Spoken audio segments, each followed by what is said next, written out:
안녕하십니까. 뉴스데스크 강원입니다. 최근 도내 시군들의 인구 추이가 조금씩 변하고 있습니다. 도내 대부분 지역의 인구가 줄고 있지만 교통망과 정주 여건이 개선되고 귀농 귀촌 정책을 강화하고 있는 도시의 인구는 늘고 있습니다. 김인성 기자입니다. 지난해 말보다 인구가 는 곳은 도내 18개 시군 가운데 4곳뿐입니다. 원주는 1992년 17만여 명에서 34만여 명으로 2배가량 늘었고 횡성도 2006년 이후 꾸준히 늘고 있습니다. 횡성구는 2014년 이후 6천여 명에 달하는 귀농 귀촌 인구 전입과 80여 개 기업 유치, KTX와 제2영동고속도로 등 편해진 교통 여건이 이유입니다. 영동 지역에선 양양이 지난해 11월, 속초는 올해 3월 이후 인구가 늘고 있습니다. 양양군은 5개월 연속 인구가 줄고 있는 고성군을 제치고 영동 지역 최저인구 도시에서 벗어났습니다.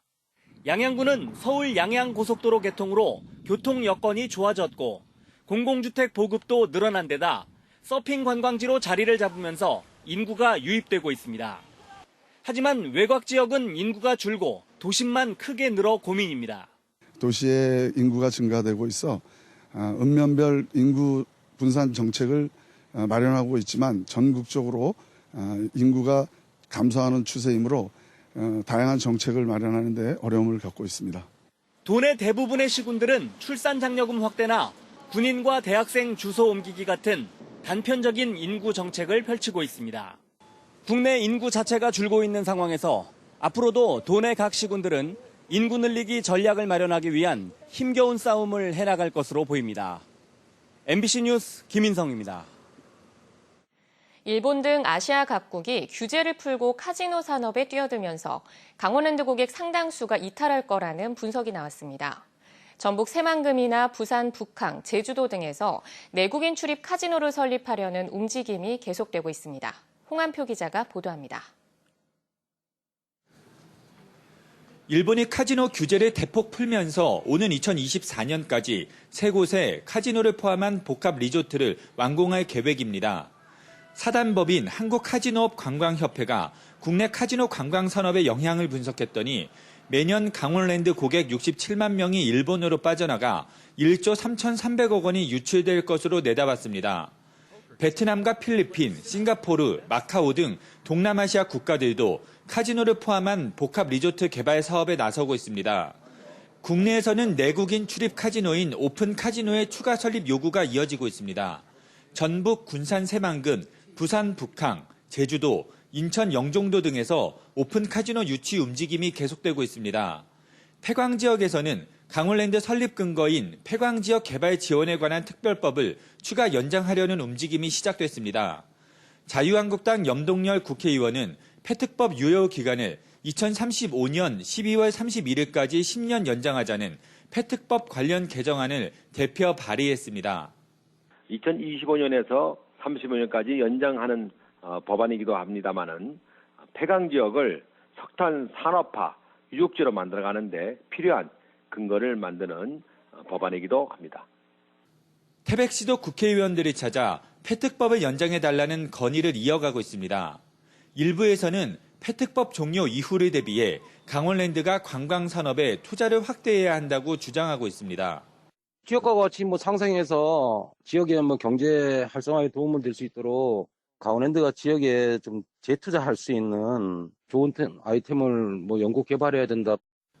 폐특법은 지난 1995년 10년 한시법으로 제정된 이후 2차례 연장돼 2025년 만료를 앞두고 있습니다. MBC 뉴스 홍한표입니다. 백합 재배로 유명한 인제 지역에서 요즘 씨 없는 삼색포도가 출하를 시작했습니다. 일본의 경제 보복으로 백합 수출이 위기에 처하면서 대체 장목으로 기대를 모으고 있습니다. 김형면 기자입니다. 들판 곳곳에 설치된 비닐하우스. 안으로 들어가 보면 보기만 해도 군침이 도는 포도가 탐스럽게 익어갑니다. 연한 푸른색의 이 포도는 청향. 이름 그대로 입안에 푸르고 싱그러운 향이 가득 퍼집니다. 외국산 고급 화이트 와인에서 느낄 수 있는 바로 그 향기입니다. 일반 포도와 모양과 색깔은 비슷하지만 이 포도 역시 강원도에서 개발한 품종입니다. 도내 다른 시군에서도 재배되고 있지만 인제산 삼색포도는 지형적 여건상 다른 곳과는 차별화된 특징이 있습니다. 낮과 밤 기온 편차가 너무 크다 보니까 그런 부분에 있어서 당도가 더 세다고 그러시더라고요. 다들 먹어보고 이게 기후 조건에 따라서 똑같은 품종이라도 차이가 이렇게 많구나.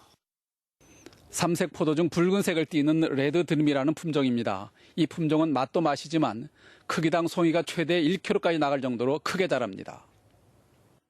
청색과 붉은색, 검은색 등 세 가지 포도의 공통점은 바로 씨가 없다는 것입니다. 백합 대체 작목으로 4년 전부터 씨 없는 삼색 포도를 보급한 인제군은 요즘 일본의 경제 보복으로 백합 수출이 위기를 맞으면서 오히려 기회를 얻은 셈이 됐습니다.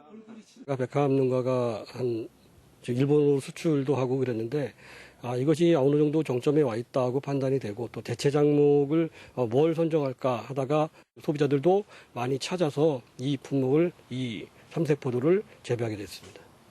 씨 없는 삼색포도는 일반 포도보다 30% 이상 높은 값에 판매되고 있어 인제군의 새로운 고소득 작목으로 기대를 모으고 있습니다.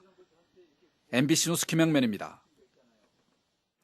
오늘 낮 12시 45분쯤 강릉시 사근진 해수욕장에서 모터보트가 뒤집혀 스쿠버 다이버 15명이 바다에 빠졌습니다. 이들은 해경이 도착하기 전 모두 스스로 빠져나왔고 이 가운데 최모 씨 등 2명은 인근 병원에서 치료를 받고 있습니다. 해경은 모터보트가 뒤집힌 경위 등을 조사하고 있습니다. 강릉고가 봉황대기 결승에서 휘문고의 연장 접전 끝에 아쉽게 패하며 준우승을 차지했습니다. 어제 저녁 서울 목동 경기장에서 열린 제47회 봉황대기 전국 고교 야구대회 결승에서 강릉고는 휘문고와 연장 접전 끝에 6대7로 졌고 청룡기에 이어 올해 두 번째 준우승에 올랐습니다.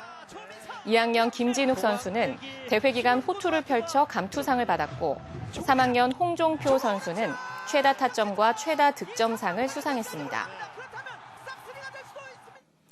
강원도가 해외 단체 관광객 15,000명을 모집했습니다. 강원도는 내일부터 이달 말까지 인도네시아 SIP 그룹 임직원 1,300여 명이 춘천과 속초를 단체 방문하고 이어서 중국 제약회사에서 1,500명의 단체 관광객이 방문한다고 밝혔습니다. 이외에도 태국, 말레이시아, 캄보디아 등 6개 국가의 15개 회사가 올해 안에 강원도 단체 방문을 결정했습니다. 강원도는 기업체 인센티브 관광 등 단체 관광객을 모으기 위해 해외 로드쇼와 세일즈 마케팅을 강화할 계획입니다. 건강보험공단이 요양기관 부당 청구 신고자에게 3억 6천만 원의 포상금을 지급했습니다. 조사 결과 모두 34개 요양기관이 28억 원을 부당하게 청구한 것으로 나타났으며 허가받지 않은 장소에 환자를 입원시켜 진료비를 청구한 사실을 알린 제보자가 4,300만 원의 포상금을 받았습니다. 건보공단은 지난 2005년부터 급여 비용을 부당하게 청구한 요양기관을 신고할 경우 최고 10억 원의 포상금을 지급하고 있습니다. 양양 지역 해수욕장이 동해안 92개 해수욕장 가운데 마지막으로 오늘 폐장했습니다. 오늘까지 양양 지역 21개 해수욕장을 방문한 피서객은 모두 340여만 명으로 지난해와 비슷했습니다. 양양구는 서핑 인구가 증가하면서 해수욕객 감소분을 만회한 것으로 분석하고 있습니다. 양양구는 다음 달 1일까지 낙산 해수욕장에 안전요원 5명을 남겨 폐장 후 안전사고 예방에 나서기로 했습니다. 세계유산으로 등재된 단종예능 장릉에서 다음 달부터 도깨비놀이 마당극이 상설 공연됩니다. 영월 장릉 도깨비놀이는 장릉이 위치한 자연 불악에서 구전으로 내려오는 설화를 바탕으로 단종의 안타까운 애사와 충신의 충정을 기리며 내세의 안녕을 기원하는 주민들의 마음을 반영한 민속 마당극입니다. 공연은 9월과 10월 추석 연휴를 제외한 매주 토요일 장릉에서 공연돼 장릉을 찾는 관광객에게 새로운 볼거리를 제공할 예정입니다. 강원도는 추석을 앞두고 축산물의 위생과 안전성을 확보하고 부정불량 축산물에 대한 단속을 벌인다고 밝혔습니다. 앞으로 2주간 실시되는 이번 단속에서는 도내 축산물 영업장 가운데 올해 미점검업소와 행정처분을 받은 업소 등 330곳을 대상으로 식육의 위생적 취급 기준 준수 여부 등 위생 점검을 중점 확인합니다. 이번 단속에 적발된 업소에 대해서는 위반 사항이 중대하거나 고의적인 불법 행위인 경우 영업 정지와 허가 취소 등의 처분이 내려질 계획입니다. 강릉시가 월화거리의 사물 인터넷 서비스, 이른바 IoT 서비스를 활성화하기 위해 다양한 대책을 추진합니다.